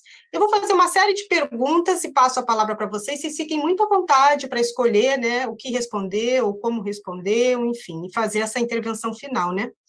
Ela traz, qual o nosso papel como profissionais, né, e aí interpretando eu, né, Letícia, talvez essa relação entre, né, o acadêmico e o mundo acadêmico e o mundo ativista, né, qual o papel do acadêmico nesse mundo também das políticas linguísticas, né, ou há também um espaço na academia para o estudo, para avaliação, para análise das políticas linguísticas, mas não necessariamente que você vai se engajar com todos os movimentos e todas as causas, né. Se a gente vê, por exemplo, o campo da ciência política, né, nem todo cientista político é um militante, nem todo cientista político é um ativista, né, ou da filosofia política, ou da sociologia. Então, fica essa questão para vocês também, se quiserem comentar, né, qual o nosso papel aí como profissionais também, essa relação, eu complemento, entre a academia e o ativismo, né. Vários comentários, o João traz uma pergunta, o João Lagares, que estava na mesa da manhã, gostaria de perguntar como vocês avaliam a interação entre as diferentes perspectivas teóricas, tradições e áreas, né, da linguística na pesquisa em políticas linguísticas no Brasil. É possível e produtiva? Professora Socorro Tavares, que também estava, né, numa mesa, traz aqui, professora Maite, direciona. Por favor, né, comente sobre a ideologia linguística do inglês como língua franca da ciência, como língua da publicação, como meio de instrução no ensino, tão comum nos discursos das universidades, no Brasil e fora do Brasil, né, Socorro? É a grande língua da ciência, as estatísticas não mentem, né, enfim, nível de publicação em língua inglesa, né? Professor Alexandre Xavier, que também está aqui, que bom vê-lo, né? Vê-lo, enfim, né? Indiretamente, parabéns, feliz também, né? Pela qualidade da interpretação em Libras. Obrigada, professor Alexandre, por relembrar. Fico aqui, né? Fica o agradecimento ao Abralim por ter, né? Enfim, providenciado essa interpretação em Libras. Ele está assistindo e debatendo aqui com a professora e ativista linguística surda Patrícia Rezende Curioni. Que bom, né?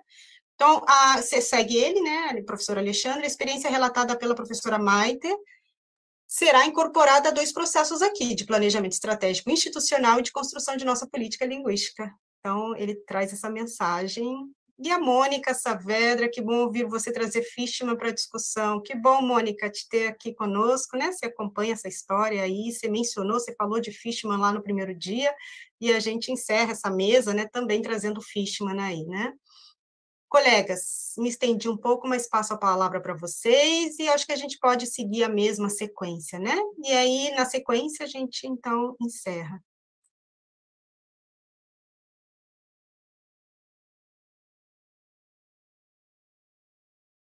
Tá? Assim, a sequência significa eu comentar. E, na verdade, eu quero retomar a ideia. Alguém perguntou aí como é que a gente pode pensar a relação entre o trabalho acadêmico e o trabalho ativista e tudo. Eu penso que o exemplo que a Maite trouxe já mostra como isso se articula, quer dizer, no momento em que a universidade passou a olhar para ela, aquilo que ela tem, as questões que ela precisa enfrentar, já é uma forma de fazer a política linguística funcionar nessa relação entre produzir uma reflexão e produzir deslocamentos naquilo que a própria categorias propõem, né? Então, eu, por exemplo, penso que as universidades estão de costas, por exemplo, não só as universidades, mas muitas instituições andam de costas para as questões das línguas brasileiras. O histórico que o Elias trouxe, que é com o qual a gente trabalha, a gente produz políticas linguísticas para poder deslocar essa invisibilidade das línguas brasileiras, né? Lidando com todas as questões de identidade turística. Bom, é possível fazer um planejamento de que lugar é esse que as línguas brasileiras têm no Brasil, né? Então, mas as universidades não se colocam essa questão. Mas se colocar essa questão, as políticas linguísticas elas são reinventadas. A própria conceituação da política linguística, né, vai dar conta daquilo que é próprio das demandas das comunidades brasileiras. Então, a gente precisa entender, um portunhol, a gente tem pesquisas pontuais, a gente tem pesquisas sobre contatos linguísticos. São pesquisas que não se articulam para dar um fórum de legitimação para as demandas das comunidades brasileiras. Então, acho que é uma questão, acho, a ser enfrentada.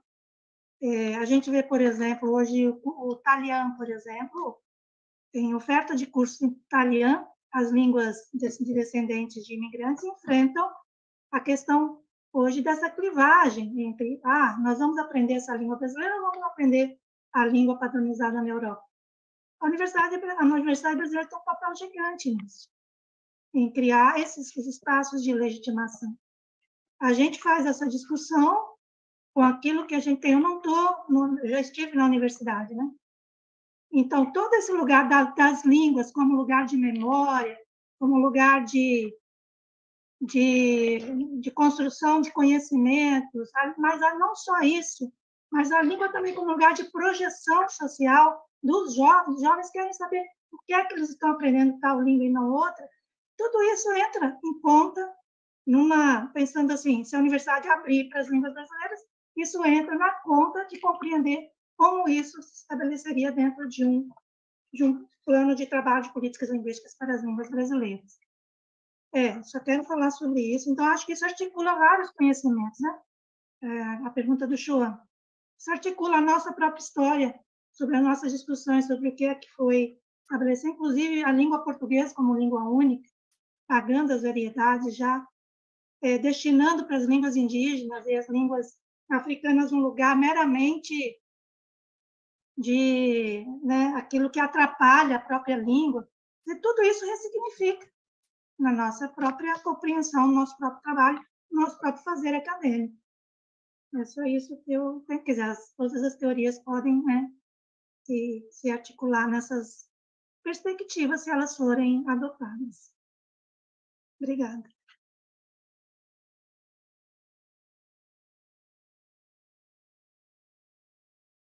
Obrigada, professora Maria Tereza.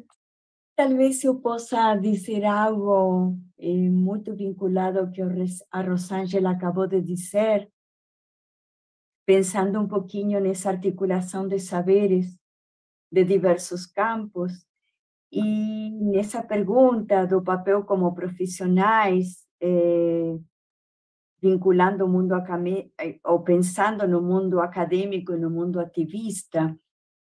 Eu, sem querer, estou uma acadêmica ativista em vários sentidos, porque justamente minha área linguística é o espanhol. Então, nós temos um exemplo muito forte no Brasil de ativismo linguístico com Fica Espanhol, né? Que funcionou muito bem, do meu ponto de vista, no estado de Rio Grande do Sul. No nível nacional, eu tenho diferenças grandes com o movimento, mas entrar em Fica Espanhol, no movimento Fica Espanhol, me permitiu, por exemplo, promover ações junto ao Conselho Nacional de Educação, que não vou entrar nesses detalhes, mas é realmente um esforço muito grande em termos de compreender o funcionamento político. Nesse sentido, o professor Ricardo Abreu, da Bralinda, da Comissão de Políticas Linguísticas, vem nos ajudando muito a pensar, né, como fazer propostas, por exemplo, de projetos de lei que funcionem adequadamente dentro da máquina do Estado, que não sejam, vamos dizer, zonzas, que não sejam bobas, que não fiquem travadas pela máquina do Estado, né? Então, quantas coisas precisam ser pensadas, sobretudo no que tem a ver com políticas educacionais ou educativas. E, nesse sentido, vou fazer aqui uma convocatória. Então, para mim, o mundo acadêmico e ativista, não sei se é por minha idade, não sei se é porque daqui a pouco me aposento, estou no momento de querer fazer. E nesse fazer aparece a conjunção dos saberes teóricos com o fazer político. Queria aproveitar a dizer que ainda está tramitando, não passou pela Comissão de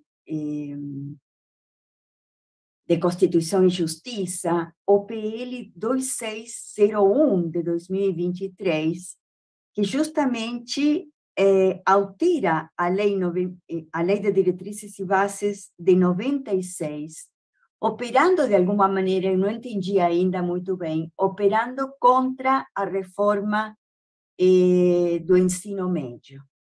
Vale a pena dar uma olhada e nós já começamos a militar também nesse sentido e estamos estudando esse projeto de lei porque nos parece importantíssimo. Por exemplo, ele promove a obrigatoriedade, sempre tão antipática, do inglês e do espanhol, e menciona as outras línguas. Sempre estamos as outras línguas como optativas para o ensino na educação básica brasileira. Isso me preocupa e eu acho que nós temos que começar a produzir propostas novas, né? Por fim, rapidamente, ideologia do inglês como língua franca me faz lembrar ao Globis, me parece absolutamente antipático, não sou a favor desse tipo não promovo esse tipo de gestos, são gestos que justamente vão contra as especificidades das línguas, contra as singulares formas de dizer, sou muito mais a favor dessa heterogeneidade linguística que enriquece, sem dúvida, a produção de conhecimento. Bom, acho que estamos com o tempo muito justo. Olha, gente, eu para não me alongar também, eu estava lembrando de um texto falando sobre essa questão do inglês, da produção do saber e tal, porque vocês vejam, essa geopolítica da escrita acadêmica, né? O Canagarajá, que já foi mencionado aqui, o Canagarajá tem um livro que chama A Geopolítica da Escrita Acadêmica, né? Em que ele mostra não só a questão da língua inglesa, mas onde esse saber é produzido. Aí a gente poderia falar muito sobre isso, né?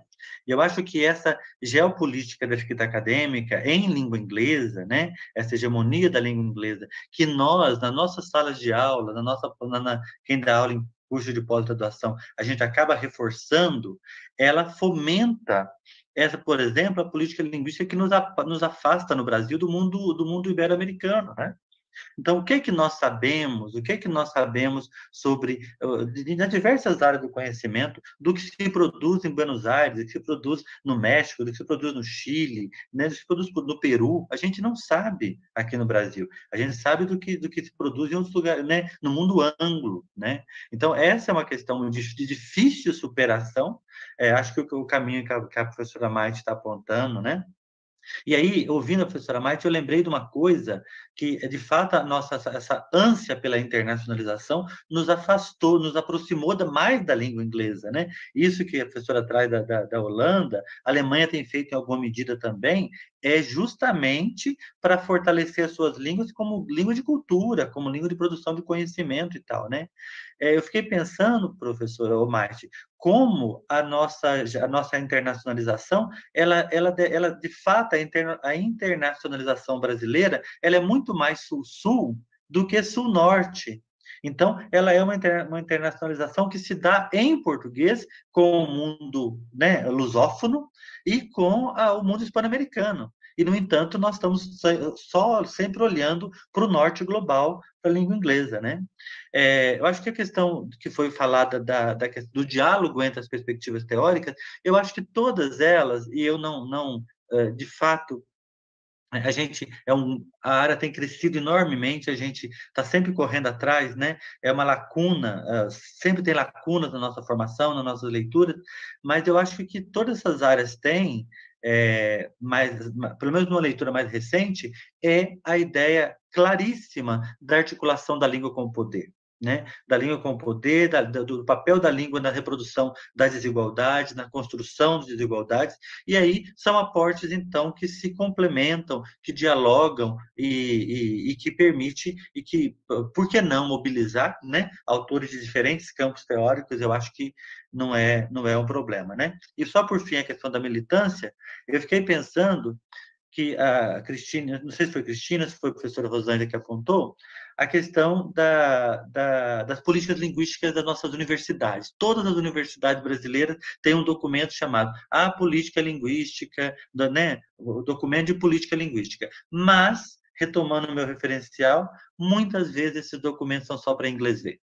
Esses documentos são para inglês ver para Libras, esses documentos são para inglês ver para as línguas, para a variedade não padrão do português, eles são para inglês ver para o espanhol, né? Eles são, na verdade, eles são só um documento, né? Uma carta de intenções, mas eles não se concretizam, né? E nossa militância passa por aí, a nossa militância passa pela possibilidade de, no nosso dia a dia de sala de aula e nesses fóruns das nossas universidades, como a USP tem feito, né? Nossos fóruns, insistir, por exemplo, não, por que nós vamos tirar o espanhol da pós-graduação? Por que o espanhol não é uma língua de proficiência do doutorado, né? Por quê? Então, veja, são pequenos gestos em que a gente pode atuar em prol da construção desse espaço multilingüe e tudo mais, né? Eu teria mais a dizer, mas eu agradeço a todos pela interlocução. Elias, você me inspirou a que a gente talvez não fale necessariamente de ativismo, mas sim de intervenção, como um alargamento, né? Como gesto da reflexão teórica. Sim. Que pode permear perfeitamente os diferentes espaços, né? Sim. Perfeito, me lembrei agora desse debate de teoria e prática, que já ficou marcado na primeira mesa, né? Essa relação entre teoria e prática, né? E como a prática, ela alimenta a teoria em política linguística, né?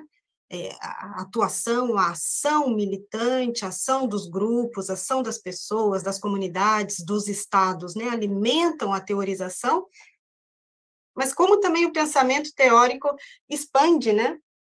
Essa possibilidade de ação, expande, né, a nossa capacidade de perceber as possibilidades de intervenção, de ação, e multiplicar, né, essas ações.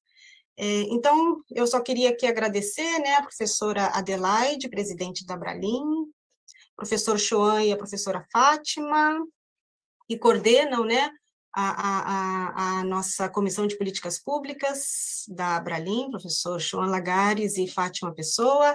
Agradeço aos colegas da comissão, né, as professoras Regina Brito, Janaína Jesus dos Santos, Ricardo Abreu, Leandro Diniz, Fernanda Castellano Rodrigues, Letícia Ponzo, a professora Altaci Rubim, Bruno Rodrigues, Jael Gonçalves. Infelizmente, a gente não deu conta, né? Não tem como dar conta de todos os temas, mas eu já queria aqui me retratar em nome da comissão, sobre, né, a ausência da discussão e da presença, né, da comunidade surda, né, das pesquisadoras que estão aí tão engajadas, né, nas políticas linguísticas envolvendo as línguas de sinais.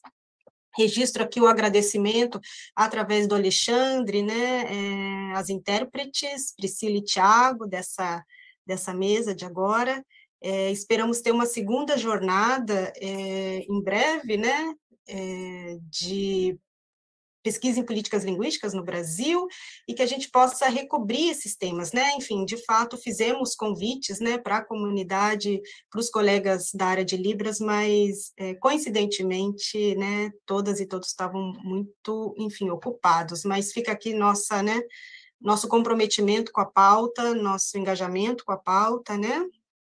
E, além disso, de tantos outros temas que a gente fica aqui por explorar, né? Políticas de tradução, políticas educacionais multilingües, as línguas e heranças africanas na diáspora, e a relação disso com as políticas de patrimonialização também, relações sul-sul, políticas linguísticas coloniais e decoloniais, os blocos regionais, os blocos internacionais, a questão sul-americana e as línguas hegemônicas e minorizadas na América Latina, as linguagens dissidentes e inclusivas, as políticas de identidade, a relação com as políticas linguísticas, as próprias políticas envolvendo a língua portuguesa, né, conceitos de norma, pluricentrismo, por exemplo, a língua portuguesa em outros contextos, né, como, por exemplo, os contextos africanos, e os problemáticos, né, termos como lusofonia, francofonia, anglofonia, hispanofonia, enfim.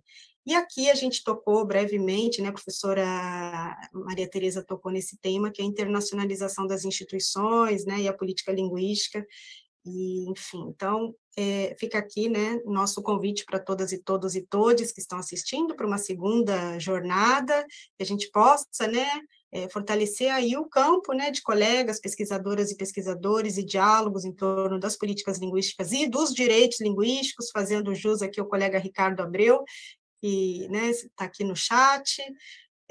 Ricardo Abreu foi muito mencionado, citado, né, e aí, então, eu passo a palavra para vocês se despedirem, né, 1 minuto, né, para que a gente possa se despedir e encerrar, então, essa nossa mesa.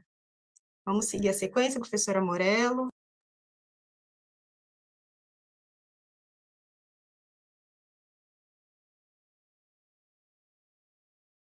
A minha internet, ela está com delay, né? Está ruim a minha internet, me desculpem. Bom, eu agradeço muito, né? O debate é sempre muito, muito estimulante, né? e espero que a gente tenha mais oportunidades como essa. Agradeço muito, foi muito bom ouvir o Elias, a Maite, ouvir você também, né, Cristina? Obrigada e estamos aí para uma próxima rodada, né? Obrigada, gente. Obrigada a todos. Obrigada aos intérpretes também.